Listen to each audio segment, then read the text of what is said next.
Okay, Assalamualaikum warahmatullahi wabarakatuh. Boleh Puan perkenalkan diri sikit?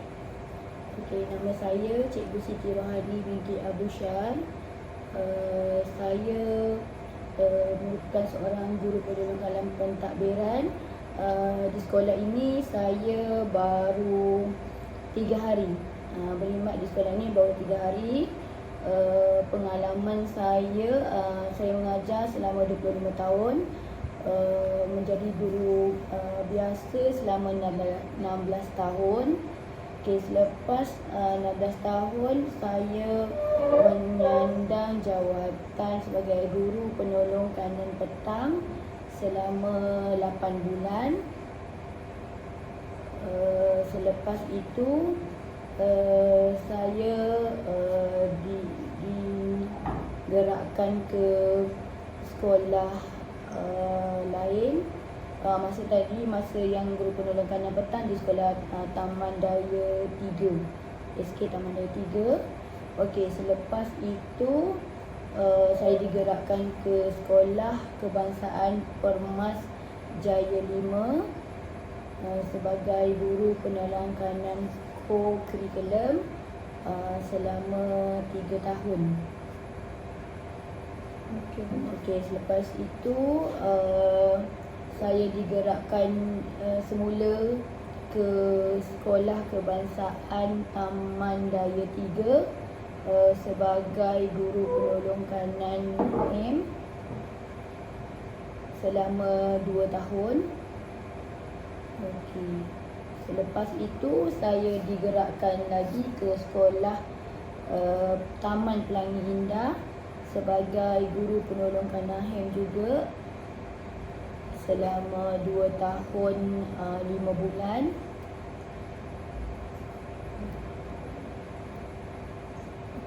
Okey, selepas itu inilah saya digerakkan ke sekolah Taman Johor Jaya 1 selama baru 3 hari. Tarikh ni pada 26 bulan Mei 2025. Saya ambil AP lah tempoh hari. Okey, jadi apakah antara tanggungjawab utama dalam pengurusan kurikulum sekolah? Tugasan dan tanggungjawab utama seorang guru penolong kanan pentadbiran dalam pengurusan sekolah adalah keberadaan guru. Keberadaan guru adalah paling utama sebab jika keberadaan guru tu kurang, kita kena aturkan untuk jadual guru gantilah bagi melancarkan perjalanan sekolah lah. Sekiranya ramai sangat guru yang tak ada, nanti apa pula murid dalam kelas tak ada guru. Macam itulah. Itulah paling utamanya. Okey, seterusnya apakah tugas dan tanggungjawab utama seorang JPK 1 dalam pengurusan kurikulum di sekolah rendah? Okey, tugasan paling utama ialah menentukan RPH, rancangan pengajaran harian, mingguan dan tahunan bagi semua guru. Itu adalah wajib. Yang kedua, pastikan semua guru membuat jadual pengajaran dan pembelajaran lah. Dan memastikan yang keduanya, tugas dan tanggungjawab penolong kanan ialah memastikan perjalanan panitia berjalan dengan lancar. Seterusnya yang ketiga, memastikan guru mengajar di dalam kelas.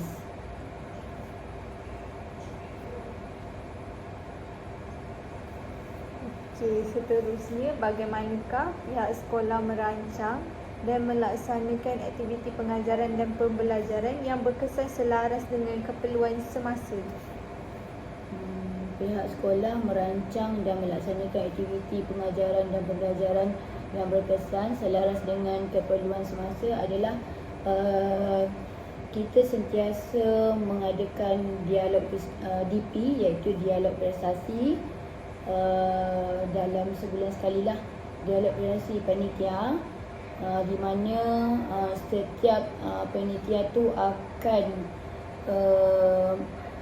menceritakan lah, maksudnya di mana kelemahan dan kekuatan panitia masing-masing dan bagaimana cara untuk penambahbaikan. Dan selepas itu sekiranya ada masalah berkaitan dengan kelemahan dan kekuatan tadi, terutamanya bahagian kelemahan lah, mesti peranan ketua panitia untuk memberi justifikasi.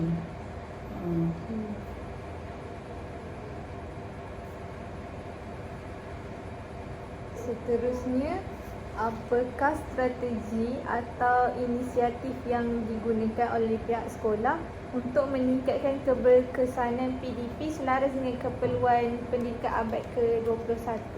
Strategi pihak sekolah adalah dengan mengadakan LDP, latihan dalam perkhidmatan.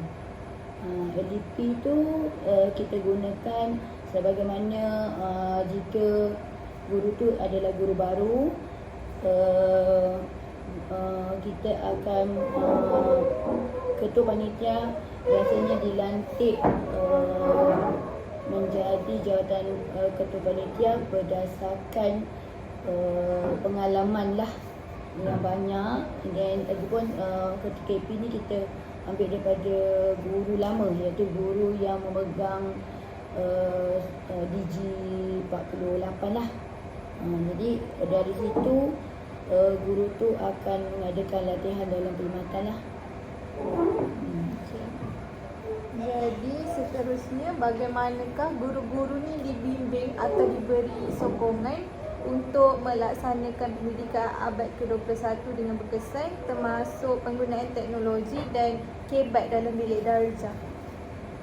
Guru-guru dibimbing atau diberikan sokongan untuk melaksanakan PAK 21 dengan berkesan daripada LDP tadilah. Contoh-contohnya seperti kalau kita lihat, kalau dalam PAK 21 ni kita ada 6 strategi pembelajaran, iaitu kemahiran komunikasi, kolaborasi, pemikiran kritis, kreativiti, nilai murni dan kenegaraan lah. Dari situ selain daripada itu, susun meja di dalam kelas pun memainkan peranan untuk PAK 21 ni lah.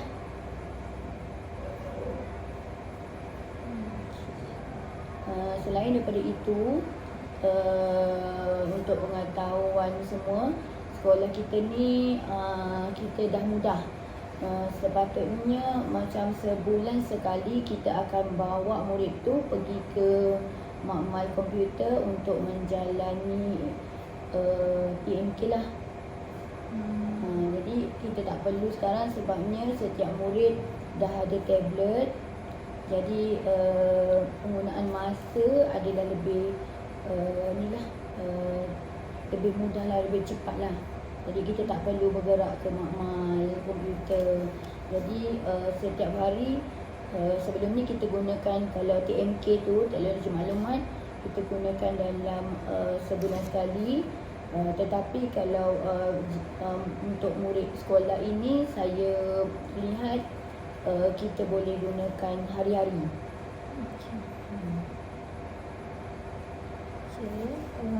Itu sahaja temubual saya terhadap puan pada hari ini.